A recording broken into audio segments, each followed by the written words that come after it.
Hey, salut! Aujourd'hui, je te partage 10 clés pour réussir sa rentrée en tant que prof. Si t'es pas enseignant, t'es direction, t'es conseiller pédagogique, parent, je t'invite à écouter parce que les mêmes principes s'appliquent à pas mal tout le monde. On commence ça dès maintenant. Le leadership, c'est l'impact positif que nous avons sur notre devenir et sur le devenir des personnes autour de nous. Pour être un agent de changement, il faut être un agent en changement. Le système d'éducation, c'est du monde. Et tout le monde est un leader. Bienvenue à Tout le monde est un leader, un podcast pour transformer l'éducation et pourquoi pas la société. Puis aujourd'hui, j'ai choisi de t'offrir du contenu directement de l'Académie du leadership, plus particulièrement de la classe de Marius. Et l'épisode d'aujourd'hui, je me fais plaisir, c'est l'épisode que j'aurais aimé écouter à ma première année en enseignement. Fait que dans le fond, je me fais un cadeau à l'ancien Marius, OK? Si tu me permets. Ouais. 10 clés pour réussir sa rentrée. Puis c'est pas obligé d'être la rentrée, dans le fond, c'est 10 clés pour réussir à s'épanouir, à passer par-dessus l'accueil qui peut parfois être brutal quand tu es debout devant ton groupe d'élèves qui te regardent, que tu te rends compte qu'ils te regardent, puis que là, ils se demandent, tu vas nous amener où, tu sais? Puis on va t'embarquer dans ton affaire, le grand Marius, ou pas, tu sais? Puis quand ils sont pas sûrs, parce que toi, t'es pas sûr, des fois, ils vont donner un petit coup pour voir comment il réagit, ce gars-là, tu sais, on va le tester un petit peu, tu sais. Qu'est-ce qui se passe si on fait ça avec lui? Ça passe-tu, ça? C'est quoi ses limites? On est loin de la planification, hein? Aujourd'hui, je te partage 10 clés. Puis quand je partage ces choses-là, le commentaire le plus fréquent que je reçois, c'est « Marius, comment ça se fait qu'on n'apprend pas ça à la formation initiale? » On ne peut pas tout apprendre à la formation initiale. Il y a des choses qu'on apprend avec l'expérience, mais c'est des choses essentielles. Donc, les 10 clés, ça va peut-être sortir des sentiers battus. Ça prend une planification, ça prend une maîtrise des outils numériques pour être efficace, puis s'organiser, puis tout ça. Mais je vais aller droit au cœur de la profession enseignante, qui est, dans le fond, notre capacité de créer un lien avec les élèves. Parce que si tu n'as pas de lien avec les élèves, tout le reste n'est pas important. Tu sais, je veux dire, si quand tu arrives en salle de classe, tu es en mode survie, il n'y a rien de plaisant là. Tu sais, si tu passes ta période de travail, qui est ton temps de planification, de préparation, si tu le passes en train de récupérer émotionnellement de ce qui vient de se passer, puis tu te prépares à aller affronter le prochain groupe, tu n'es pas en train de triper ta vie en éducation, là. Ouais. Puis c'est pas obligé de mal aller à ce point-là pour que les 10 clés que je vais te partager soient bénéfiques, mais moi, ça a changé ma vie. Puis, c'est avec un élan de générosité que je l'offre aujourd'hui. J'espère vraiment que ça peut faire une différence. Puis, comme je te dis, je m'adresse à Marius à ses débuts. 2001-2002. C'était pas facile. Je t'épargne les détails, OK? Mais j'ai été à ça. D'être une statistique, puis de dire, OK, on en a perdu un autre qui pensait qu'il était fait pour l'éducation, puis qui a choisi de partir, tu sais. On en perd beaucoup de gens qui seraient tellement bons. Mais si t'as pas, dans mon vécu, ce que je vais te dire aujourd'hui, ça explique peut-être pourquoi c'est difficile. Ouais. Que tu aies des stratégies ou que tu n'en aies pas, c'est exigeant. L'éducation, c'est exigeant. C'est l'endroit idéal pour apprendre à devenir. Ouais. Il faut que tu sois en amélioration continue, autrement, tu peux pas. C'est ça. Ouais. Fait que c'est quoi les 10? Droit au but. Je ne vais pas prendre trop de ton temps. Je vais essayer d'être le plus précis possible. Puis à la fin, je vais te demander de me dire lesquels t'aident le plus. Puis, qu'est-ce que tu ajouterais à ma liste? Parce qu'il y a pas mal plus que 10 choses essentielles en éducation. Mais ça, c'est les 10 clés pour moi, je me dis. Si tu as ça, là, tu as la base qui permet peut-être aux stratégies à fort impact de s'enraciner puis de décoller dans ta carrière d'enseignant. Que ça fasse une semaine ou 25 ans que tu enseignes, on peut toujours décoller à nouveau dans notre pratique. Ouais. Numéro 1, première clé pour réussir sa rentrée. Ça va paraître farfelu, là. Premier point, là. Là, si tu as un calepin et tu veux prendre des notes, c'est correct, hein? Des fois, il ne faut pas faire confiance à notre mémoire. Moi, en tout cas, en vieillissant, chaque fois que j'écoute des choses, que je lis des livres, j'écris. J'écris pour me souvenir. Puis j'écris les idées qui me viennent à l'esprit. Première clé pour réussir ta rentrée, arrêtez d'avoir peur des élèves. Qu'est-ce que tu veux dire, Marius? Oh, oui. Moi, à un moment donné, j'avais peur d'entrer dans ma classe. Pas peur pour ma vie, là, mais peur pour qu'est-ce qui va arriver. Qu'est-ce qu'ils vont faire? Quelle page du code de vie m'ont été obligé de sortir un matin, là? Ouais, pas le fun. Et ce que j'apprends ou ce que j'ai appris, que j'apprends encore, là, j'accompagne des gens, puis pourquoi je commence avec la peur? C'est parce qu'il est en haut de la liste. Peu importe t'es qui en éducation, t'es une personne avant d'être ton poste, puis des fois on a peur d'entrer dans certaines rencontres, dans certaines pièces, avec certains groupes. Et ce que j'apprends, c'est que la peur est un mauvais conseiller. Tu ne prends pas des bonnes décisions si tu as peur. Non. Pédagogique, relationnel, professionnel. Non. Non. Comment tu fais pour arrêter d'avoir peur? Ben, tu te souviens que c'est des élèves. C'est des enfants. C'est des humains qui n'ont pas encore fini d'apprendre à se développer, à gérer qui ils sont, à gérer leurs émotions. Ça ne veut pas dire que c'est facile. Mais on met ça en perspective. C'est des enfants. Et nous, on est là en tant qu'adultes professionnels, puis on est censé influencer positivement le devenir de ces jeunes-là. Comment est-ce que je peux faire du travail de qualité si quand je me présente, j'ai peur? Tu fais quoi quand tu as peur? Ben, tu te protèges.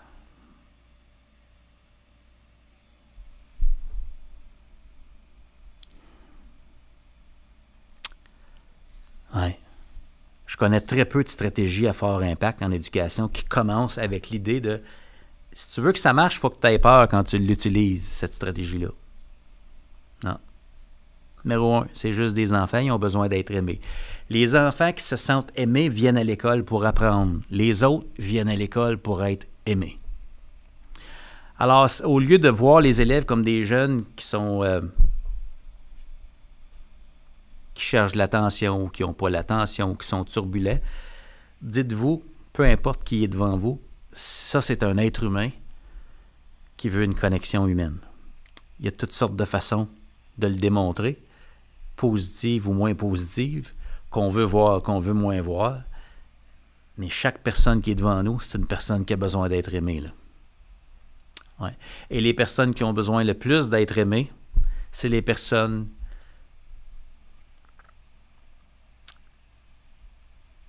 qui se rendent parfois inconsciemment difficiles à aimer. Numéro 1 pour réussir sa rentrée, arrêtez d'avoir peur. Peu importe qui est devant moi, c'est un être humain qui a besoin d'être aimé. Puis c'est juste un enfant. Ouais. Numéro 2. Numéro 2. Ben, si j'ai pas peur, peut-être que le numéro 2 est accessible. Je vais apprendre à les connaître. Comment est-ce que je suis censé aider quelqu'un si je ne le connais pas? Comment est-ce qu'une personne est censée apprendre avec moi si je ne connais pas cette personne-là? Ben, c'est pas trop le fun d'apprendre à connaître quelqu'un si j'ai peur de la personne. Et si j'ai peur de la personne, probablement c'est parce que je ne la connais pas assez. Ça veut dire qu'il y a un rapprochement. Ça veut dire, Marius, ne paye pas pour être proche de mes élèves, là. Paye pour enseigner. J'ai entendu ça souvent. Ah oui, hein? Mais c'est ni un ni l'autre. Hein? Dans le fond, on est là pour qu'ils apprennent. Et Rita Pierson dit que les jeunes n'apprennent pas des gens qui n'aiment pas. Puis s'il n'y a pas de relation. Fait qu'à la rentrée scolaire, si tu veux que ça fonctionne, ben, la première chose qu'il faut faire, c'est apprendre à connaître les élèves. Et pourtant, dans plusieurs milieux, la première chose qu'on fait, c'est voici ce que tu dois apprendre. Fait que c'est l'élève, il faut qu'il apprenne en commençant.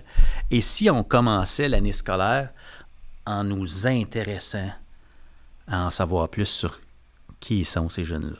Hey, combien de fois par semaine est-ce que tu te sens important aux yeux de quelqu'un d'autre? Que tu sens que l'autre qui est devant toi ne cherche pas à obtenir quelque chose de toi, mais il s'intéresse, il veut en savoir plus à ton sujet.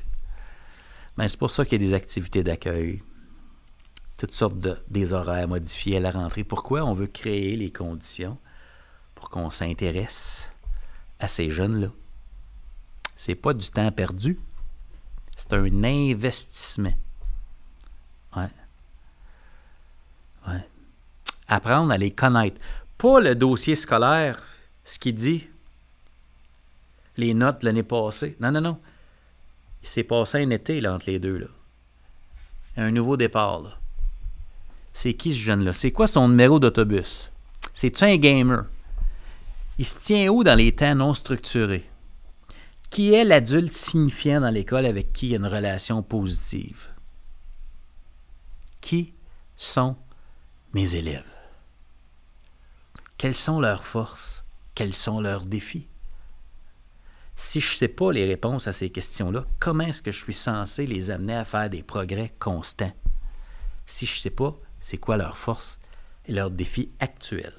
Enseigner aujourd'hui, c'est pas juste suivre un programme, assigner des travaux à faire, c'est inspirer, mobiliser, créer un climat qui donne envie d'apprendre. Puis ça, ça demande du leadership.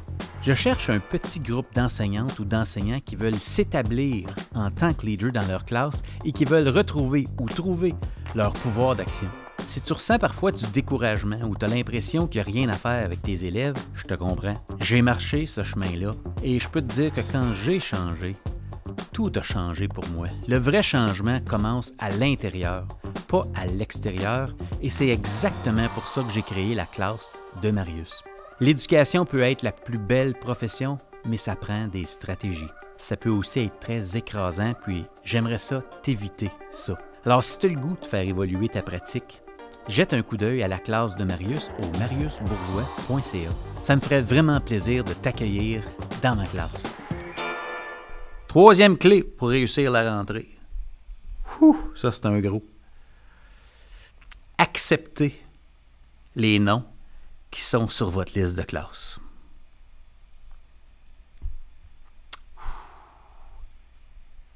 C'est gros l'éducation, hein? C'est possessif. Mes élèves, tes élèves, ma classe, mes Chromebooks. On est possessif, hein? C'est nos élèves. Mais il y a un titulaire, il y a une cote de cours, puis il y a des noms. Puis quand on regarde les noms, on sait ce qui nous attend parfois. Parfois, on ne le sait pas parce que c'est notre première fois ou on ne connaît pas ces regroupements-là. Ce qui est fantastique, on n'a pas d'idées préconçues. Mais une fois qu'on les connaît, qu'on sait qui ils sont, accepter qu'ils sont nos élèves. Hey, es-tu content de travailler avec ces jeunes-là cette année? Première question que je pose aux gens quand je les rencontre dans leur milieu, après une conférence où les gens me parlent. Parle-moi de tes élèves. Es-tu content de travailler avec eux autres? Tu vas devenir tout ce que tu es censé devenir comme pédagogue grâce à ces noms-là. Ouais. Ouais. Accepter, c'est eux autres mes élèves. C'est eux autres les membres de mon personnel. Peu importe à quel niveau du système tu te trouves, là, on s'entend? Es-tu content de travailler avec ces gens-là? C'est qui les gens dans mon équipe? OK. 4e clé pour réussir sa rentrée. Prendre du temps de classe pour parler avec les élèves. D'autres choses. Là. Du temps pour parler de n'importe quoi. Là. Du temps pour socialiser. Pourquoi on ferait ça? Ça fait quand même bizarre que je sente le besoin d'expliquer pourquoi on ferait ça, mais je le dis pourquoi on ferait ça. Ça signifie à l'autre qui est important. T'es important. Ah, le programme est important aussi. Oui, ça, on est d'accord là-dessus. C'est important. Ouais. Mais le jeune, pour qui il y a un programme, lui est important. Ouais. Prendre le temps de s'intéresser à ce qui se passe, ça permet aux jeunes de s'installer dans le moment présent. Ah, un nouvel adulte. Ah, il nous a vus. Ah, il nous a accueillis. Ah, on a nommé des choses. On s'installe. 5e clé pour la rentrée. Prévoir qu'avec certaines personnes, avec certains élèves, vous allez avoir des discussions individuelles. Vous prenez position en tant que leader qu'il y a des personnes avec qui vous avez besoin de faire du 1 à 1 parce qu'ils sont importants. C'est une façon de communiquer à l'élève. « Hey, sais-tu quoi? Moi, j'ai des responsabilités. Je sens que présentement, peut-être que ce qui se passe, peut-être que les tiennes ne sont pas claires, mais tu peux compter sur moi. Moi, je vais les prendre, mes responsabilités. Et moi, mes attentes, c'est que toi, tu les prennes. Parce que si tu les prends, tu vas apprendre avec moi. Si tu n'es pas dans ma classe, tu ne peux pas apprendre avec moi. Moi, je veux te parler 1 à 1 parce que tu es important. » Il y a des jeunes qui ont besoin du 1 à 1. Ouais. Il y a des jeunes qui ne nous montreront jamais leur vrai visage si on leur parle devant le groupe. Non. Il y a un auditoire, là. Pas pareil quand il y a un auditoire. OK. À quel moment je le fais? C'est quoi le bon timing? Écoutez votre intuition. Meilleur conseil que je puisse donner. On est responsable pour le groupe. Une fois qu'on gère le groupe, à quel moment la rencontre 1 à 1? Est-ce que c'est dans le milieu de la période? Est-ce que c'est à la fin de la période? Est-ce que c'est entre les périodes à dire « Hey, j'aimerais qu'on revienne sur telle chose. » Mais il y a une rencontre individuelle qui est requise avec certaines personnes. Ça vous permet de vous positionner avec bienveillance et de connecter et de comprendre et de valider avec l'élève. Est-ce que j'interprète de la bonne façon ce que j'ai vu de toi quand on était en groupe? Aide-moi à te comprendre. Je m'intéresse à toi. Tu vaux la peine. Wow! Numéro 6. Des 10 clés pour réussir sa rentrée. Planifier des leçons afin que les jeunes vivent des succès rapides. À ma 2e année en enseignement, j'avais un groupe exigeant. Bien, à ce moment-là, il était exigeant à cause de mon approche, mais il était exigeant. En jargon éducation, c'était un groupe qui demandait une présence humaine de qualité puis un niveau de conscience différent. Je vais le dire de même, tu sais. Et moi, j'ai des collègues qui voulaient m'aider, qui m'ont dit « Marius, donne plein de devoirs, donne des échéances, puis les jeunes qui n'ont pas d'affaires là, ils vont se décourager, puis ils vont aller changer de cours. Tu sais, fais le ménage au début de l'année. » Je me suis fait dire ça. Il y a quelqu'un qui m'a dit ces paroles-là dans mon oreille en tant que professionnel. Ça, c'était un conseil pour m'aider à intégrer la profession. Pensez-y. Ça existe, là. OK.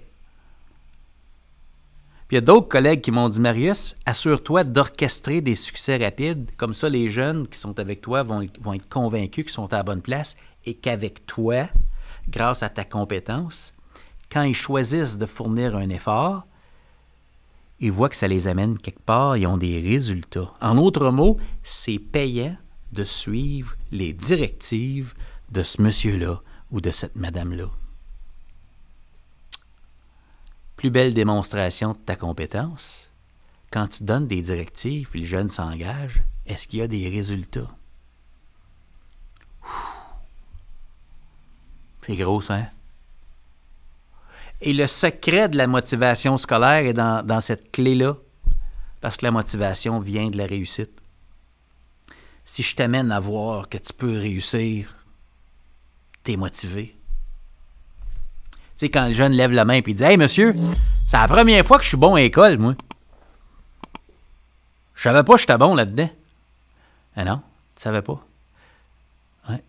Tu n'avais pas encore utilisé telle stratégie qu'on est en train d'appliquer. Tu réussis grâce à ton effort et aux stratégies, là. C'est toi qui as fait ça. Ouais. Numéro 7, septième clé pour réussir sa rentrée. On cherche l'extraordinaire chez l'autre. On veut orchestrer des succès rapides. Donc, numéro 7, c'est quoi? Ben, je veux féliciter les élèves pour leur progrès. Point de vue apprentissage, point de vue social, point de vue comportemental, point de vue respect des routines, point de vue, hey, est-ce que ces individus-là avec lesquels je tente de former un tout et un nous et une culture d'apprentissage, est-ce qu'on progresse? Est-ce que je peux le dire, je veux renforcer ce que je veux voir plutôt que de punir ce que je veux pas voir? Ça change la game. Féliciter les jeunes. Quel être humain n'aime pas se faire féliciter? Devant tout le monde, en privé, mais hey, je te vois. Je te vois. Numéro 8, comme clé. 8e clé pour réussir sa rentrée. Pas compliqué, là. Rire. Rire avec les élèves. Ça se peut-tu, ça? Rire. Stratégie à fort impact. Rire. Avoir de la joie. Mettre de l'humour, de la légèreté là-dedans. Le plaisir. Se donner la permission de ne pas être stiff.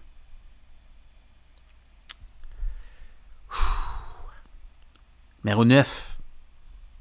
Numéro 9. Il faut savoir sur quoi mettre l'accent. Une fois que tu connais ton groupe d'élèves, tu connais qui est dans ta classe, tu sais là, tu fais ta présentation. Au début de l'année, tout le monde fait ça. Là. Présente le code de vie de l'école. Parce que des fois, on est craintif, on a tellement peur que ça dérape. On dit, on va faire la plus belle présentation là, du code de vie, là, puis on va être sérieux, là, puis on va mettre toute notre énergie. Là. Bien, à la fin de ta présentation là, du code de vie, là, tu l'as fait de toutes tes forces. Là. Le petit gars dans la deuxième rangée, là, qui était à 1 sur 10, mettons, dans son comportement, là, 1 étant amélioration sévère nécessaire. Là. OK. À la fin de ma présentation du code de vie, là, même si j'étais vraiment sérieux, là, le petit gars est encore à 1 sur 10. Là. Fait que c'est quoi la 9e clé? Laisser passer certains commentaires quand ils s'échappent, parce qu'ils vont essayer. Là. Puis là, l'idée, c'est de l'amener à 2 sur 10. Après ça, à 3 sur 10. Féliciter les progrès. Ouais. Puis après ça, il y a plein de choses qui ne se passent plus jamais dans votre salle de classe. Parce qu'on est ailleurs. Ouais. Numéro 10. Numéro 10, clé pour réussir sa rentrée. Prendre la décision dès maintenant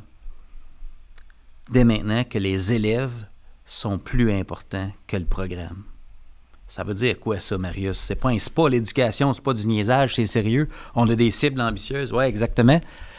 On enseigne quelque chose à quelqu'un. Et si le quelqu'un à qui j'enseigne ne fait pas partie de l'équation parce que je suis la barrière entre l'élève et le programme, ben j'enseigne, mais eux apprennent-ils, tu sais. Fait que quand on dit l'élève est plus important que le programme, ça veut dire que je ne peux pas m'attendre à ce qu'il y ait de l'apprentissage si l'élève n'est pas impliqué. Ça veut dire quoi, ça, Marius? C'est quoi le prix à payer, l'ingrédient secret dans les 10 clés pour réussir sa rentrée? Le prix à payer pour réussir sa rentrée, c'est quoi? Pour chaque point, c'est la même chose. Ça demande de la vulnérabilité. Ça demande de se rapprocher des élèves. Ça demande de s'intéresser à eux. Ça demande d'accepter où ils sont quand ils arrivent puis de les amener à progresser à partir d'où ils sont. En anglais, John Maxwell dit « To lead people, you have to find people ». Pour diriger des personnes, il faut aller à la rencontre des personnes. Pour amener des élèves à progresser, il faut aller les rencontrer là où ils se trouvent. Pas juger ça, partir de là puis de les amener à progresser. Avec la compétence, le choix des stratégies conscients, intentionnelles, le plan de match solide. Là. Tout ce qu'on apprend à la formation initiale, ça compte. Là. Oui. Ouais.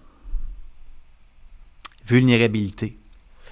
Les 3 pieds les plus importants à franchir, je dis 3 pieds parce que je ne connais pas ton mobilier, Puis c'est quoi? Il a l'air de quoi ton pupitre de prof dans ta classe? Es-tu 3 pieds de large, là? Tu sais, les vieux pupitres, là, il me semble que c'est ça, là, 3 pieds, là, 1 mètre, là. Les 3 pieds les plus importants à franchir pour vivre ces 10 clés de la rentrée-là, c'est quoi? C'est qu'il faut que tu partes d'en arrière de ton pupitre de prof, puis que tu t'en viennes en avant. Ouais. Quand tu es en arrière du pupitre de prof avec ton programme, tes bonnes réponses, ton code de vie, ton corrigé, dans ta certitude, dans ton contrôle, tu n'es pas en train d'activer tes 10 clés pour que ça débloque.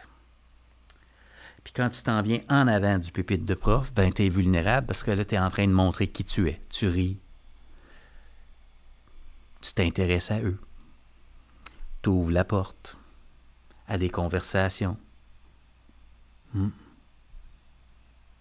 C'est gros, hein? Quel risque énorme. Partir d'en arrière de son pupitre de prof, s'en venir en avant du pupitre de... C'est 3 pieds. 3 pieds. 3 pieds. Puis à partir de ce moment-là, là, tu vas... Ça crée de l'espace pour t'établir en tant que leader. Ouais. Puis dans le prochain épisode de podcast, c'est exactement de ça que je veux te parler. Comment s'établir en tant que leader. Mais 10 clés pour aujourd'hui, là. 10 clés pour réussir sa rentrée. Je les redis en ordre juste pour qu'il soit facile à repérer, OK? Juste pour le voir comme un tout cohérent, puis pour chacun des points, ça demande d'être vulnérable jusqu'à un certain point. Numéro 1, arrêtez d'avoir peur des élèves. Numéro 2, commencez à apprendre à les connaître. Numéro 3, acceptez que tes élèves, c'est ceux-là. C'est les meilleurs enfants que ces parents-là ont à nous envoyer. Numéro 4, prendre du temps de classe pour parler avec les jeunes. Numéro 5, prendre du temps en 1 à 1 pour parler avec certains élèves quand c'est nécessaire. Numéro 6, orchestrer des succès. Au lieu de leur montrer qu'ils ne sont pas bons, montrons-leur qu'on est capable ensemble quand on suit les démarches. Numéro 7, les féliciter pour leur progrès au niveau de l'apprentissage, au niveau social, relationnel, climat scolaire. Numéro 8, rire avec eux, souvent. Rire, c'est le fun. Ouais. Les jeunes peuvent ne pas aimer la matière que tu enseignes, mais ils devraient toujours avoir la chance d'aimer le ou la prof qui est là. Je vais le répéter, ça ferait un beau T-shirt. Hein? Les élèves peuvent ne pas aimer la matière que tu enseignes, mais ils devraient toujours avoir l'opportunité d'aimer la personne qui est leur prof. Ouais, numéro 8, rire. Numéro 9, laisser passer certains commentaires quand c'est les personnes qui vont mourir, là, mais on est en train de progresser vers quelque chose. Là. On les prend où ils sont, puis... Ouais.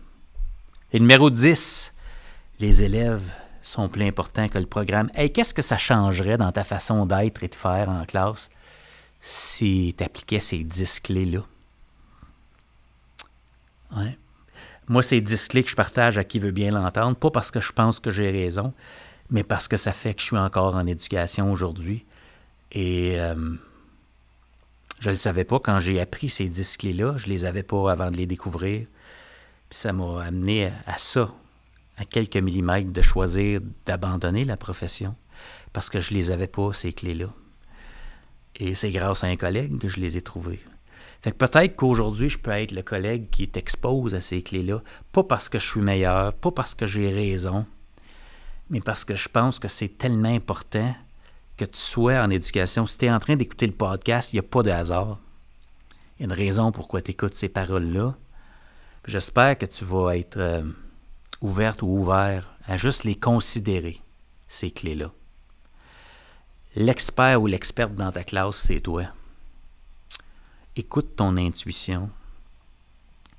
Mais je serais curieux quand même de savoir, si tu veux me rejoindre dans les réseaux sociaux ou m'envoyer un courriel ou juste laisser un commentaire sous l'épisode d'aujourd'hui, qu'est-ce que tu ajouterais à cette liste-là? Qu'est-ce qui te parle dans cette liste-là?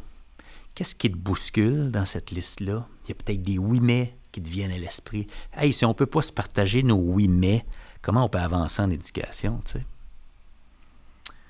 Ouais. Fait que c'était les 10 clés pour réussir sa rentrée en tant que prof. Puis, on s'entend, Si tu écoutes le podcast et que tu n'es pas un prof, tes directions, tes CP, tes parents, tes membres d'une équipe, peu importe, là, on s'entend que les 10 clés s'appliquent à tout le monde. Là. S'appliquent à tous les contextes. Là. On s'entend? Ouais. Fait que j'attends tes commentaires. Puis dans le prochain épisode, je te partage d'autres clés pour apprendre à s'établir en tant que leader et pourquoi on veut s'établir en tant que leader. Parce qu'une fois que tu découvres ça, la game change, puis tu te dis « Wow! Comment ça se fait que je ne savais pas ça avant? » tu sais. Mais je te laisse avec les 10 clés pour réussir sa rentrée, puis on se revoit la semaine prochaine. Bye! Merci d'avoir pris le temps d'écouter le podcast. Si tu as aimé l'épisode de cette semaine, pourrais-tu me rendre un immense service et laisser un avis? Ça nous aide à faire connaître le podcast et à aider davantage de leaders à inspirer la transformation dans leur milieu.